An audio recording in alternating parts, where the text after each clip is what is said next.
Welcome to another episode of the Loadout Music Podcast, featuring in-depth interviews with a wide range of music personalities, from rock and roll Hall of Famers to Grammy winners and today's rising stars.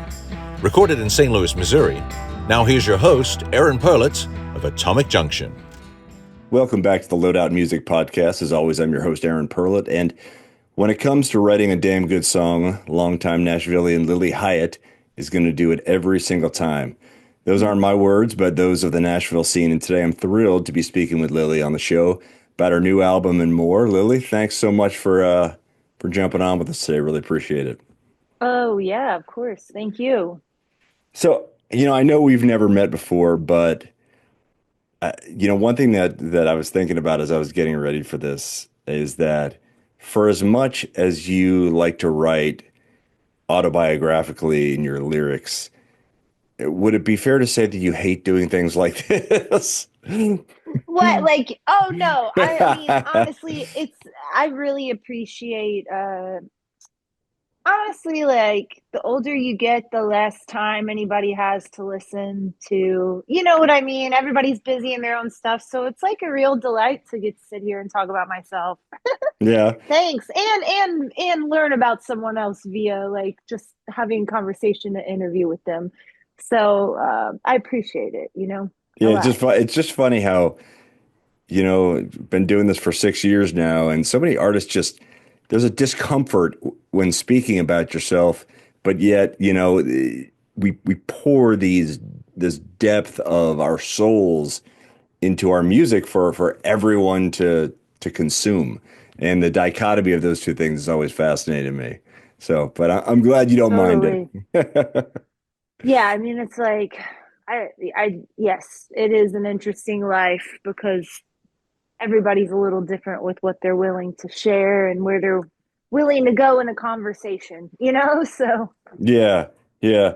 I definitely want to get into the new album because I'm kind of fascinated by it. But I'd love to kind of go back to the beginning a little bit. Obviously you kind of grew up with musical sensibilities being around your dad, and your dad's pretty legendary. But I remember talking to Devin Allman a little bit about this, about the emotional toll or stress that could potentially put on someone, depending on how they're wired, because expectations can be unreasonable sometimes. Was that hard for you I know you first started making music when you were at the University of Denver, and then you ultimately moved to, back to Nashville. But was that hard on you when you were young and you're getting ready to put out your first album in 2012 or abouts, and just the expectations of having your last name?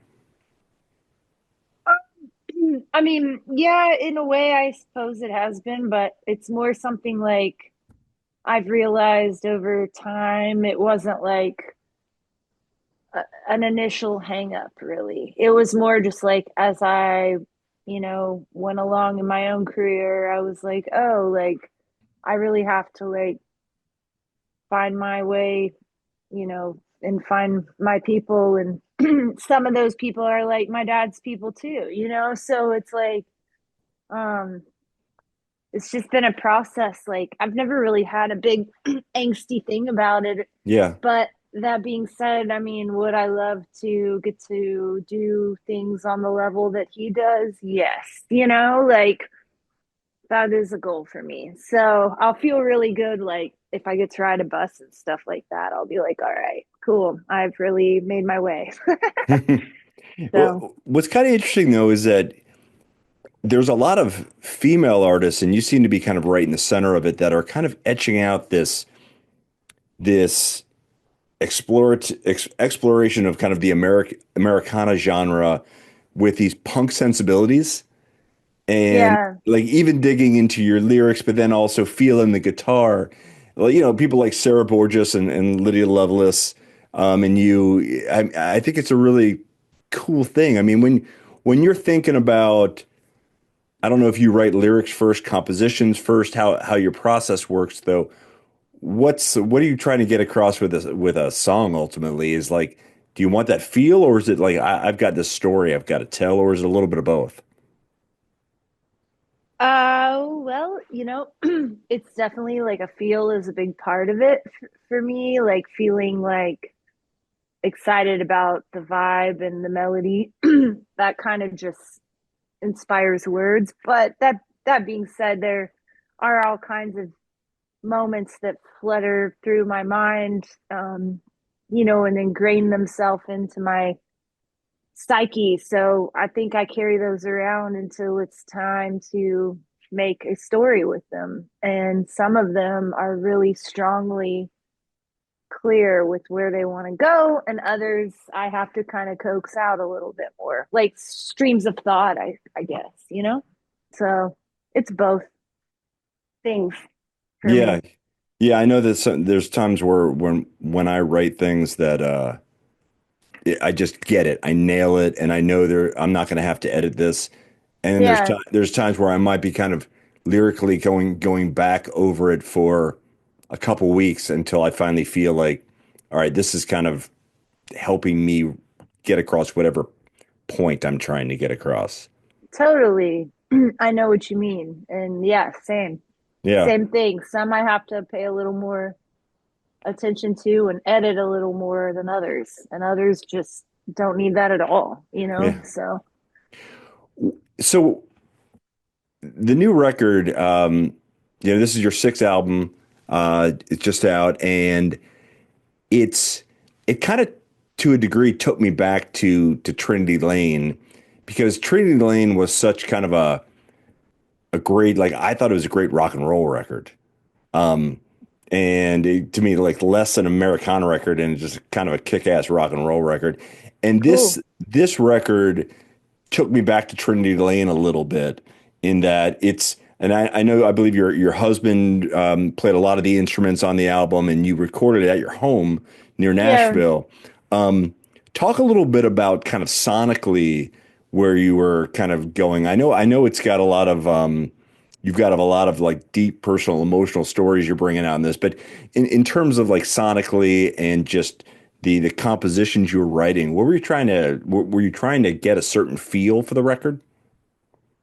yeah. I mean, I'm glad you brought up Trinity Lane because I honestly think it's kind of on par with that, in terms of like the raucousness. I feel like it is somewhat a continuation of that, whereas the record that I made before it was not a continuation of Trinity Lane. It was a departure from that. So, um, yeah, like I wanted to have that kind of boisterous fun that we had again making Trinity Lane, but without like trying to be like, oh, let's try to top it or let's try to make something that it's as a companion. It's just like that's how our live shows are. They're upbeat, they're electric. So to have a record that conveys that is appropriate, I think, at this point, because it's like that kind of shows what we do. And then just on the other hand, like Coley and I, like we listen to a ton of records at our house, and we listen to everything here. We really do. But we're rock fans. We really are, like, so, and always have been. So I'm just happen to be a songwriter, as well. And um, I don't really mind how people want to define it or anything, but he was fun in the sense of like not feeling restrained in any way if we wanted to try a certain direction and push things a little, even maybe a little more distorted than we'd done before, no problem. So that's what we were aiming for, just upbeat, crunchy guitar stuff, basically. Yeah, So yeah. yeah. What was the within the recording process, what was the biggest challenge you faced? Were there, sometimes you go in the studio and you just kind of bang things out and it's like boom, boom, boom, it's great. Sometimes you go in and there can be roadblocks and things like that. Uh, were there any challenges this time around when you were recording this? I mean, being number six, I mean, I imagine theoretically they get easier for you, but who knows, you know? Yeah, I mean, I think finishing it up was kind of a challenge, just in the sense of like we stretched it out over time making it. And when, we wanted to wrap it up in the beginning of 2024 before I went on the road. So I was like writing, and winter, January, February is just kind of like a weird time anywhere. But and always before I go out on the road is kind of a weird time. So in that time period, I was writing some stuff to try to finish it. That was just like, there are a couple, two or three duds that we recorded that we were just like, no, this can't be a part of it. It's not good enough. And then I wrote the song Thoughts, and that was the end. So it just took a little pushing to get there for me. So, contextually, when you think about, you look back at every song on the record, all nine of them, and do you feel like they tell a story front to back, or is it kind of a collection of short stories that may not have any connectivity within? Because again, I know this was kind of like a very personal record for you. Um, Yeah. and sometimes, there is that circuitous pathway between the songs, and sometimes not. They just happen to be a variety of stories that might fit in somewhere. They just were the ones you liked most. How did that work for you this time around? Yeah, I mean, I think that's the fun part about sequencing a record. It's like you get to further tell the story in the sense of like, my songs are pretty straightforward, but they're also a little, there's some storytelling in there. You know what I Yeah. mean? So it's like then when I sequence it, I try to rewrite that story. It's like making a list where you're like, okay, what tonight am I going to tell my crowd through the set? Or share with the crowd, or what kind of tone are you going to set? So I tried to make it so the order does mean something. But that being said, you know, the middle of the record, some of the songs were the first written songs for the record. So they were written like a few years ago. So it's not like chronologically in order, no. Yeah. It's funny, you're so deep into this with six records behind you now. As you start putting together set lists, and I know you're about to hit the road for a while, is it hard to kind of, these are all your babies. You have this kind of tie to every one of these songs. Uh, is it hard now, every time you go through a new album, to to create a set list because you've got all this material and invariably we end up loving all the songs we write, and then you always Yeah. want to sprinkle in like maybe like one or two cover songs here and there that somehow helped define your live show. But what is that like when you're going through and creating a set list now? Well, I usually send the band before a certain tour like 30 to 35 songs where it's like these are going to be the ones kind of for this tour. Which makes it easier for me to pick stuff because then it's already have it whittled down from, with the newest record being at the forefront. Usually that's the one we're highlighting the most, and then kind of pick from the others some of my favorites. But sometimes I'll switch it up and pick one we haven't played in a while because I'm like, oh yeah, I want to get that back in the mix. You know how it goes. You're a musician. It's like, um so, we do like 22 to 24 song sets. So we got about 10 from that are rotating in and out so that I can kind of make it a custom experience every night because that means a lot to me to change it up and make, customize a set list. We don't just play the same set every night. I think that's really boring and I don't want to do that. Like I like to shake it up. I do have songs that it's like I've closed with, a few songs remain closers, a few songs remain openers. Those, some have middle positions, but we switch it up. So, um, just kind of dependent on the feel of the evening and go from there. Yeah. So what does the next year look like for you? Is it just spending a lot of time on the road promoting the new album, leveraging the album? I mean, the music business has changed so much in that, we're not making as much money off recorded music and really dependent on being out there on the road playing in front of crowds. But what does that look like for you the next, and now until the end of the calendar year? Yeah, well, we're gonna do this tour. I really hope to get started like on another record this summer because the luxury of having a studio in our house is that we can do that, and um so and it's not that hard to make a studio in your house, by the way. It's like we've piecemealed that. My husband's piecemealed that together, himself. It's not like, some crazy expensive space. It's like years of putting stuff together.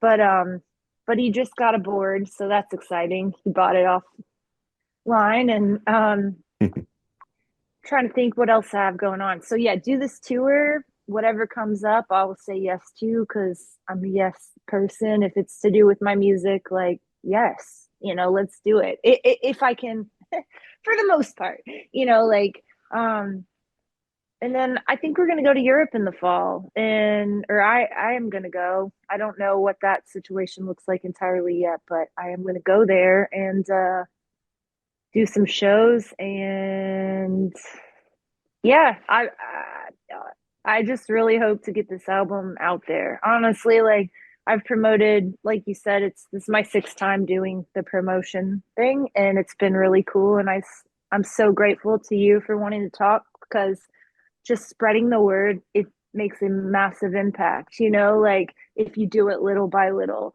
What not even on the level of like reaches a massive like I can't control how many people it's going to reach, but it moves the needle, that energy creates momentum. So yeah, I hope it leads to more opportunity, you know Yeah, so.